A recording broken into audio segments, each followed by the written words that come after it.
Hello traders. तो कैसे हैं आप लोग। तो जैसे कि आपको पता है कि हर वीक हम मार्केट एनालिसिस करते हैं और सबसे पहले फॉरेक्स फैक्ट्री देखते हैं। तो जैसे कि आप देख सकते हैं, पहले तो मैं बता दूं कि जो लास्ट वीक था उसमें हमने यूरो यूएसडी में 2 ट्रेड लिए थे।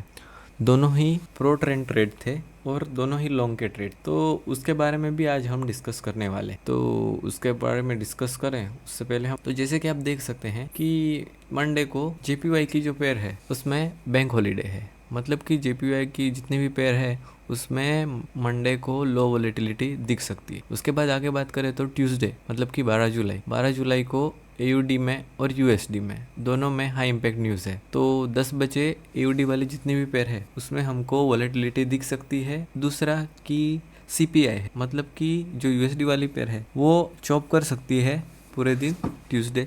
मंडे ट्यूसडे वो चॉप कर सकती हैं और शाम को जब न्यूयॉर्क सेशन स्टार्ट होगा 6 बजे तो हमको हाई मतलब ज़्यादा वॉल्यूम दिख सकता है। वेडनेसडे को सिर्फ एयूडी में न्यूज़ है और आगे हम देख सकते हैं कि एयूडी में ट्यूसडे वेडनेसडे एंड थर्सडे इतने दिन न्यूज़ है।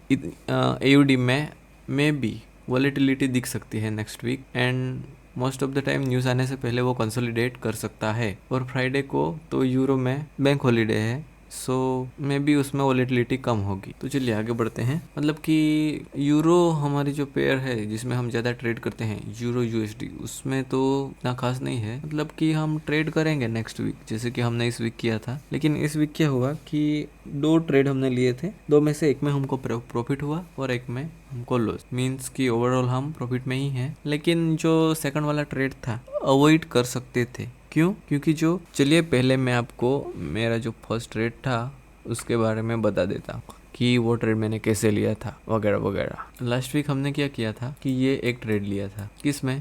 तो यूरो यूएसडी में। आपको पता है कि हम क्या करते हैं कि हायर टाइम फ्रेम को ट्रेड करते हैं और एंट्री किस में लेते हैं? लोअर टाइम फ्रेम में। तो ये 15 मिनट में मैंने एक एंट्री ली थी। तो मार्केट ने क्या किया था कि ब्रेकअप स्ट्रक्चर बनाया था और यहाँ से इक्विलिब्रियम के नीचे से लिक्विडिटी लेके मार्केट ने एक एंगल्फिंग कैंडल, इस कैंडल के क्लोज होते ही अपनी एंट्री बना ली थी और इसके नीचे हमारा स्टॉप लॉस था और हमारा टारगेट था 1:2। तो जैसे कि आप देख सकते हैं मेरा स्टॉप लॉस थोड़ा छोटा था, मे बी मेरा स्टॉप लॉस इसके नीचे ही था। मतलब कि ये कैंडल के लो के नीचे ही मेरा स्टॉप लॉस था। तो इसके आजू बाजू मैं निकल गया था। मे बी मैंने एंट्री ये कैंडल जब इसके पहले ये कैंडल क्लोज हुई उसके बाद ये कैंडल नीचे थी, मे बी यहाँ था। तो यहाँ मेरा 1:2 आ गया। तो ये एक ट्रेड था जो मैंने लिया था और जिसमें मुझे प्रॉफिट हुआ, जिसमें हमने 1:2 बुक किया था। उसके बाद मैंने क्या किया था कि जैसे कि आप देख सकते हैं कि मार्केट ने क्या किया, मार्केट ने इधर थोड़ा पुल बैक दिया और आपको पता है कि लास्ट वीक न्यूज़ भी थी तो मार्केट थोड़ा नीचे की डायरेक्शन में मार्केट ने मूव दी और ये ट्रेड था लेट न्यूयॉर्क सेशन में। मतलब मैंने अराउंड यू कि मार्केट ने क्या किया यहाँ से। तो जैसे कि आप देख सकते हैं कि मार्केट ने ये वाली कैंडल बनाई और इसके नीचे मैंने अपना स्टॉप लॉस रखा और हमारा टेक प्रॉफिट था यहाँ इतना सा। तो 2 कैंडल में तो हमारा स्टॉप लॉस आ गया। तो ये कैसे हुआ? तो जैसे कि आप देख सकते हैं कि मार्केट क्या कर रहा था, यहाँ से कंसोलिडेट कर रहा था। मार्केट में से वॉल्यूम जा चुका था बट स्टिल मुझे लगा कि यहाँ से मार्केट पुल बैक करेगा। क्यों? क्योंकि अगर आप 4 आवर में देखोगे तो मार्केट कहाँ से आ रहा है, तो मार्केट लिक्विडिटी लेकर आ रहा है। ये जो हमारा डिमांड जोन था वहाँ की लिक्विडिटी लेकर आ रहा है, इसलिए मुझे लगा कि अभी मार्केट ऊपर ही जाने वाला है। तो यहाँ हमको एक ट्रेड में तो प्रॉफिट हो गया। लेकिन जैसे कि यहाँ पे आप देख सकते हैं मार्केट की ये एफवीजी लेके मार्केट इधर गया और यहाँ से कंसोलिडेट कर रहा है। So we can't get anything and यहाँ पे हमारा स्टॉप लॉस हिट हो गया। That's it. चलिए तो अभी क्या करते हैं कि नेक्स्ट वीक मार्केट किस डायरेक्शन में मूव करेगा उसके बारे में थोड़ा डिस्कस करते। तो ये 2 ट्रेड थे जिसमें हमको में प्रॉफिट हुआ था और एक में लॉस, दोनों मैंने आपके साथ डिस्कस। तो चलिए ये है हमारी डेली की टाइम फ्रेम। तो जैसे कि चलिए तो जैसे कि आप देख सकते हैं कि मार्केट ने क्या किया है। वेयर इज माई मिलना चाह कहना चाह मगर कह न पाए जान जा।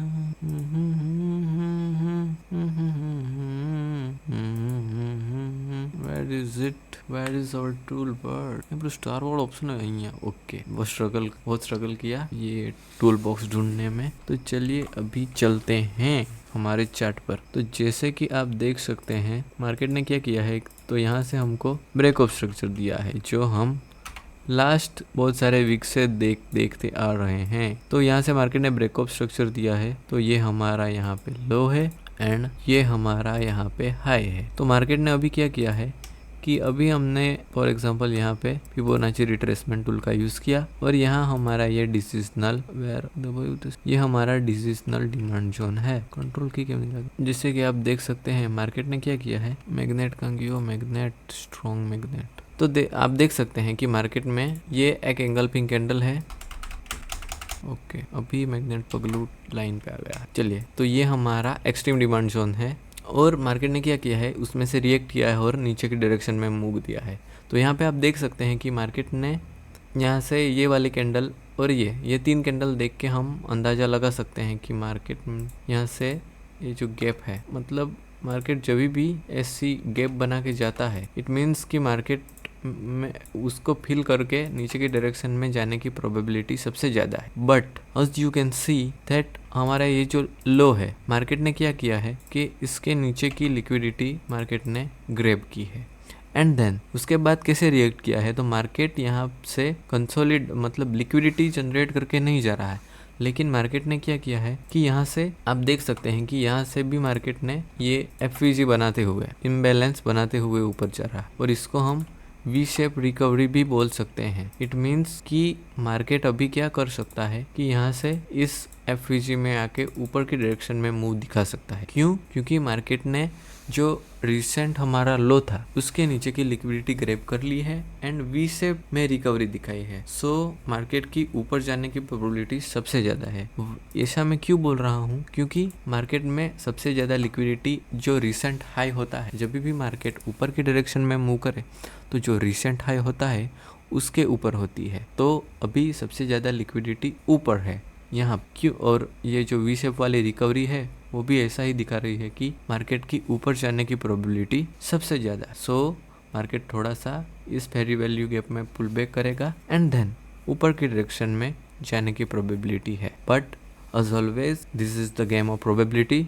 So we have both scenario. If market do not respect our FVG, then we have to change our bias and we also have to be prepared for downside. Okay, so that's it for EU. Now move to the next one. ये हमारी सबसे favourite pair है। जैसे कि आप markups देख सकते हैं, अभी भी गोल्ड क्या कर रहा है कि ये एक कंसोलिडेशन फेज है मार्केट में। तो ये हमारा स्विंग हाई है और ये हमारा स्विंग लो, तो उसके अराउंड ही कंसोलिडेट कर रहा है। तो जब तक इस कंसोलिडेशन फेज में से गोल्ड निकल नहीं जाता तब तक हमारा बायस सेम ही रहेगा। अभी भी मार्केट उसी रेंज में मूव कर रहा है। अभी भी मार्केट के ऊपर जाने की प्रोबेबिलिटी ज़्यादा है। क्यों? क्योंकि ये हमारा हाई है। जैसे कि मैंने EU को एनालिसिस करते हुए कहा कि यहाँ लिक्विडिटी ज़्यादा है, सो ऊपर की डायरेक्शन में मूव करने की प्रोबेबिलिटी ज़्यादा है। और इफ़ आपको लिक्विडिटी के बारे में पता होगा तो मार्केट यहाँ से लिक्विडिटी बना रहा है, मार्केट के ये लिक्विडिटी पॉइंट है और यहाँ पे भी हमको ट्रेंड लाइन वाली लिक्विडिटी दिख सकती है यहाँ पे। तो मे बी अगर मार्केट को एक्सट्रीम डिमांड जोन में आना है तो मार्केट क्या करेगा, तो ऐसे नीचे की डायरेक्शन में आएगा और यहाँ से इस ऑर्डर ब्लॉक की लिक्विडिटी लेगा एंड देन ऊपर की डायरेक्शन में मूव करेगा। और इफ यहाँ से ही कंटिन्यू करेगा then we can took the continuation trade. But once market हमको कोई क्लियर डायरेक्शन दिखा दे उसके बाद ही हम ये ट्रेड ले सकते हैं। तब तक gold is in a consolidation phase and we have to wait until जब तक हमको कंफर्मेशन ना मिल जाए 4 आवर में जब तक हमको कंफर्मेशन नहीं मिलेगा। किसका confirmation? Higher high higher low, higher high higher. जब तक कंफर्मेशन नहीं मिलेगा तब तक हम इसको सिर्फ देखेंगे, इसमें ट्रेड नहीं करेंगे। So that's it for gold. चलिए आगे बढ़ते हैं। That's it. Okay, now USD CHF। चलिए, तो जैसा कि आप देख सकते हैं कि यहाँ पे हमको ये एक ब्रेकअप स्ट्रक्चर मिला है, BOS।